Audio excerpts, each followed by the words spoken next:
bizni aboylarni yopishtirishda, chakki kelishda muammo bo'lmaydi deb ko'pchilik so'rayapti. Shuni yopishtirgan ustalarimizdan so'rab bilib olamiz. Aka, biz yetkazib bergan aboylarimizdan bir yopishtirish bo'yicha muammo bo'lmayaptimi? Yo'q, Xudoga shukr, yopishtirishda muammo bo'lmayapti.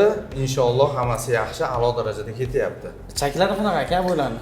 Chahlari o'ta zo'r kelyapti. Mana hozir ko'rib turganingizdek, chahlarimiz ham o'ta chiroyli kelgan, o'ta go'zal, guli-guliga to'g'ri kelib, o'ta chiroyli kelyapti aka. Bizni tavsiya qilib o'sha mijozlarga bera olasizmi aka?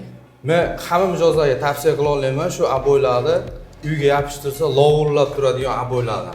O'zim ustaman, shu ishda faoliyat yurgizayotgan bo'lsam, shu ishlarni mana chiroyli kelyapti aboylar, chahlar. Bir xil aboylarni ko'rsangiz, chaki kelmay yo отход chiqadi. Bundan отход unaqa ko'p darajada chiqmaydi.